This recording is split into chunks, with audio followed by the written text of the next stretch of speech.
Баршаңызға қайырлы күн. Бүгін жұмыртқада орнатылған кәді дайындаймыз. Кәді, яғни кабачок.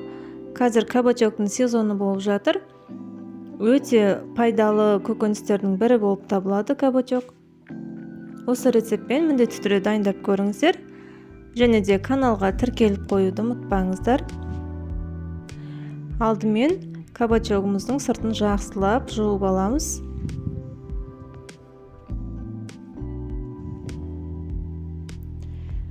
Екі жағындағы артық жерлерін кесіп тастап, осындай жіңішке етіп, дөңгелек етіп, турап, бір ыдысқа салып дайындап аламыз. 2 орташа жұмыртқаны бір ыдысқа жарып, кішкене тұз сеуіп, жақсылап шанышқының көмегімен араластырамыз.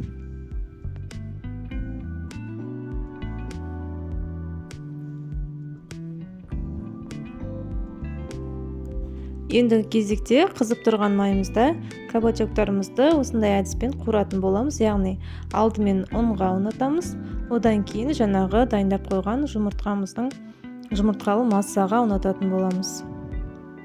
Және де майымызды орташа отта қойып пісіретін боламыз.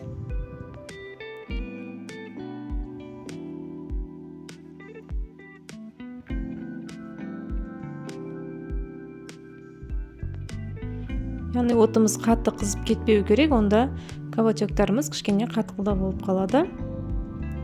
Орташа отта пісірген жақсы.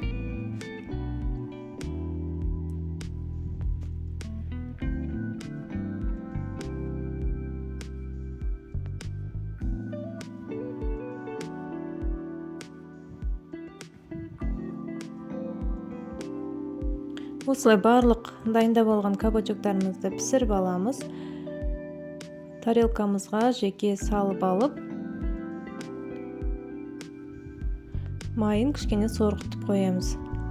Яғни тарелкамыздың бетіне осылай майлық төсеп қойсақ, майы әбден сорғитын болады.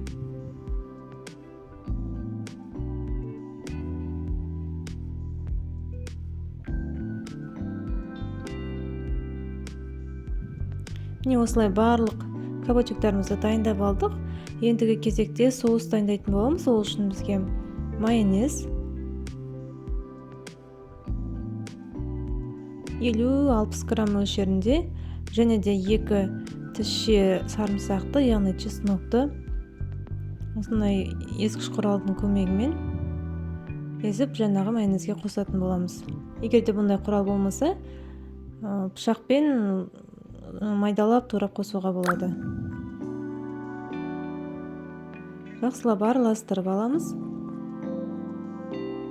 Қызанағымызды дөңгелек етіп турайтын боламыз.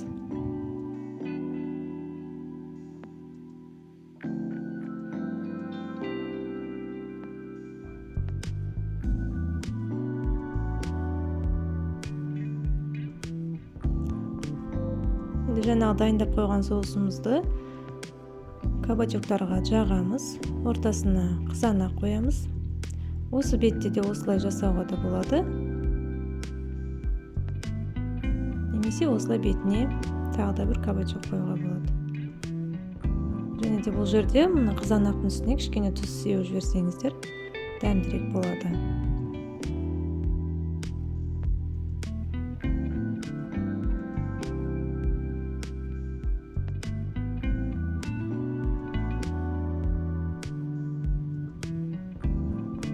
Және де майонездің орнына қаймақ пайдалануға болады. Осылай дайындап алдық, өте дәмді болып шығады. Астарыңыз дәмді әрі берекелі болсын.